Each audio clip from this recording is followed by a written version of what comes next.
प्रथम नमन अरिहंत को, दूजा सिद्ध महंत आचार्य उपाध्याय जी, वंदन लो श्री संत। मैं पुष्पा कोकरू, राष्ट्रीय अध्यक्षा Shri all India Shwetambar Sthanakvasi Jain conference महिला शाखा, नई दिल्ली। जैन धर्म के मूल में भावना सर्वोपरि है। भावना मनुष्य की सबसे बड़ी संपत्ति है। यह उसकी सर्वोच्च शक्ति है। शुभ भावना रहित आत्मा कितना भी प्रयास करे वह मुक्ति नहीं पा सकती। मुक्ति सभी चाहते हैं, बंधन कोई नहीं। इसीलिए ज्ञानी जनों ने 12 भावना का वर्णन सूत्र रूप में गूंथा है। हर एक भावना के अंदर गूढ़ रहस्य व एक चारित्र का वर्णन है। 12 भावनाएं जीवन में एक बार पढ़ने की वस्तु नहीं है, बल्कि प्रतिदिन पढ़ने, विचारने, चिंतन करने, मनन करने की अलौकिक सामग्री है। आध्यात्मिक धार्मिक जनों का यह सर्वाधिक लोकप्रिय मानसिक भोजन है। गुरु भगवंत फरमाते हैं, किसी भी ज्ञान के पढ़ने के साथ साथ आचरण में लाने से अधिक लाभ होता है। यदि उसे किसी नाटिका या संवाद के माध्यम से चित्रित किया जाए और बार बार देखा जाए तो वह मन मस्तिष्क पर गहरा बैठ जाता है। वह हमारे चिंतन को मोड़ देता है। वह हमारी भावनाओं को शुद्ध कर देता है।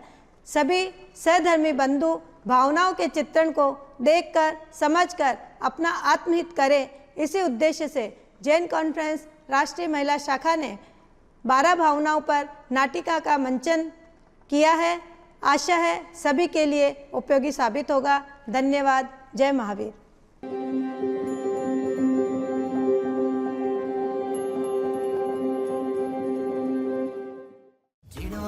घर घर फैलाता जैन कॉन्फ्रेंस, सकल संघ को एक बनाता जैन कॉन्फ्रेंस। एक आचार्य जैन कॉन्फ्रेंस, महावीर जिसके आधार Jain conference. Jain conference, Jain conference, Shri Jain Shraman Sangh का Jain conference. Jain conference, Jain conference, Shri Jain Shraman Sangh का जैन कॉन्फ्रेंस।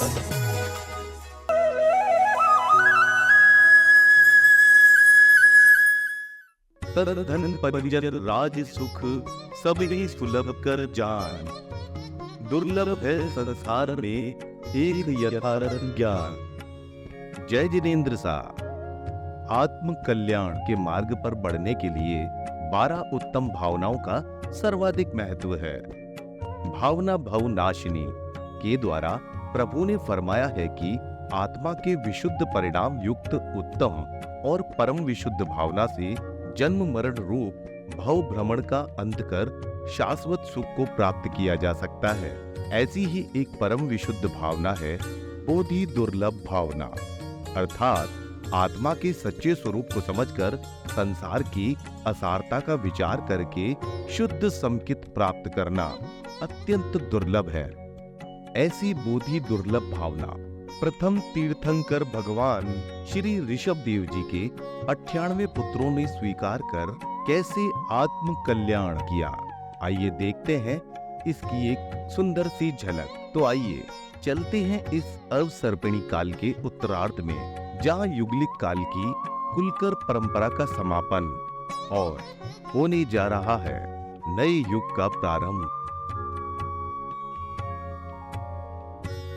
प्रभु ऋषभ देव जी के 83 लाख पूर्व तक गृहस्थ जीवन में 63 लाख पूर्व राज्य रिद्धि भोग के बाद संयम पथ पर बढ़ने का अवसर आया तो लोकांतिक देव आकर अपना व्यवहार निभाते हुए प्रभु से निवेदन करते हैं, हे प्रभु, आपकी सदाकाल जय हो, विजय हो।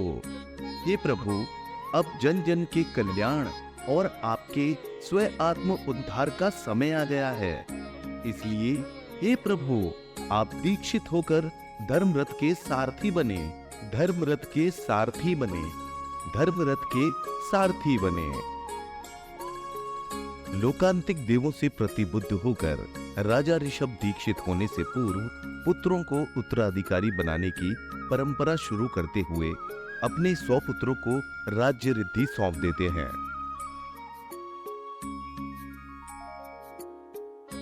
हे भरत, हे बाहुबली, अब मेरा आत्म कल्याण के लिए संसार त्याग करने का अवसर आ गया है। मैं 100 ही पुत्रों को बराबर राज्यभार सौंप रहा हूं। अब आप सबको पूर्ण न्याय और नीति से प्रजा की पालना करनी है।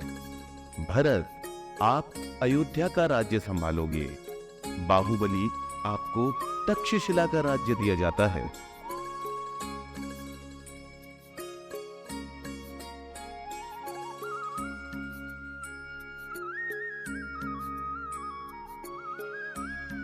इस तरह 100 पुत्रों में राज्यभार सौंपकर राजा ऋषभ दीक्षित होकर मुनि ऋषभ बन जाते हैं।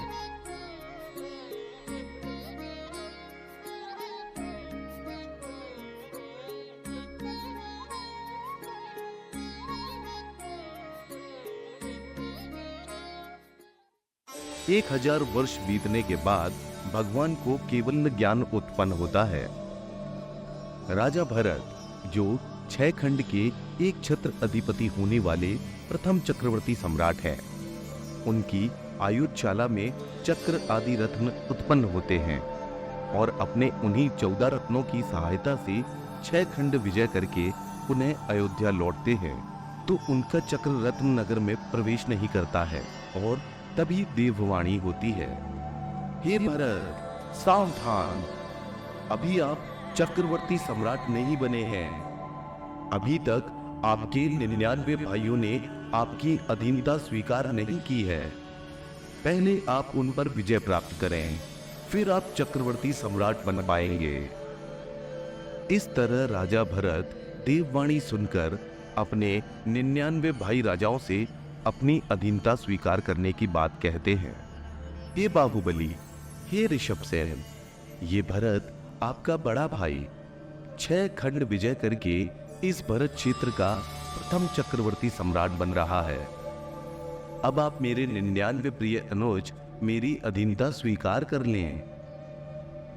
अपने भाई भरत की बात सुनकर 99 भाई नाराज होते हैं। वे राजा भरत की अधीनता स्वीकार करने के लिए मना करते हैं।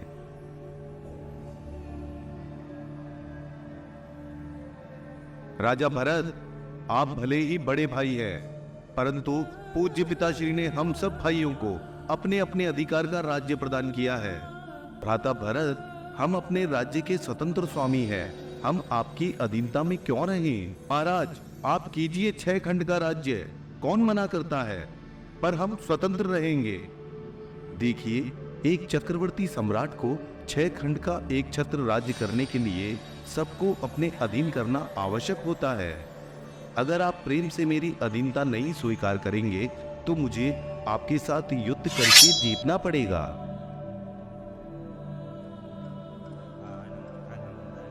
हे भ्राता भरत, हमारा राज्य हमारे पूज्य पिताश्री के द्वारा प्रदान की हुई भेंट है। हमें राज्य आपने नहीं दिया जो हम आपके दास बनकर रहे हैं। अगर आप जबरदस्ती हमारा राज्य छीनना चाहते हैं तो हम पूज्य पिताश्री से आपकी शिकायत करेंगे। और इस तरह नाराज होकर 98 भाई भगवान के पास राजा भरत की शिकायत लेकर पहुंचते हैं।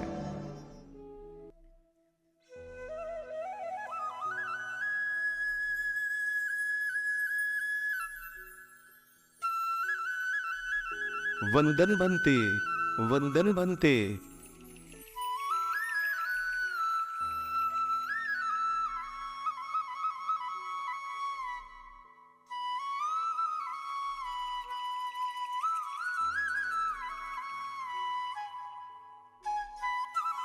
अहो बनते, ये कैसी विडंबना!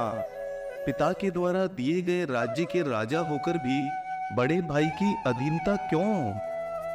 अहो बनते, राजा भरत चक्रवर्ती सम्राट बनने के लिए आपके द्वारा प्रदान की हुई राज्य भेंट को हमसे छीनना चाहते हैं।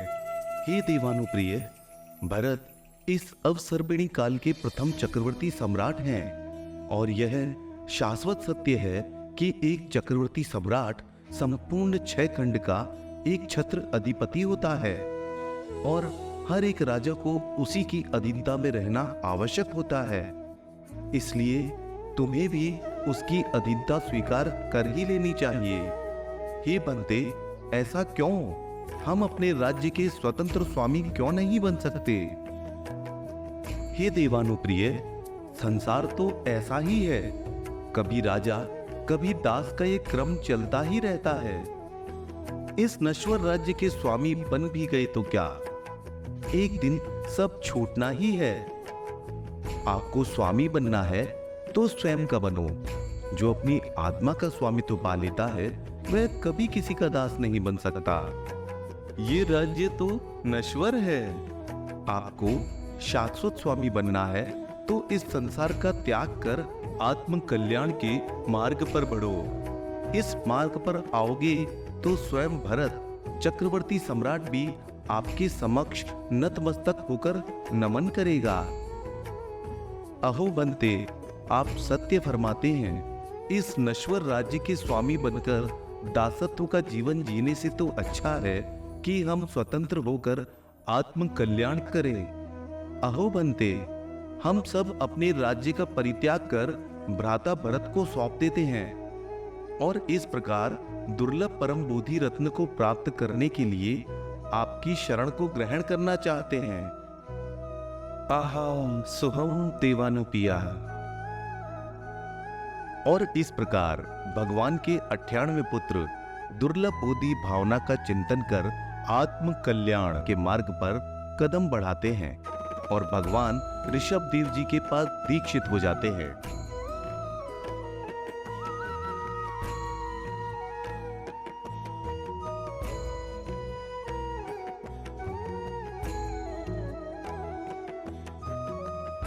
बोलिए आदिनाथ भगवान की जय। बोलिए भरत बाहुबली की जय।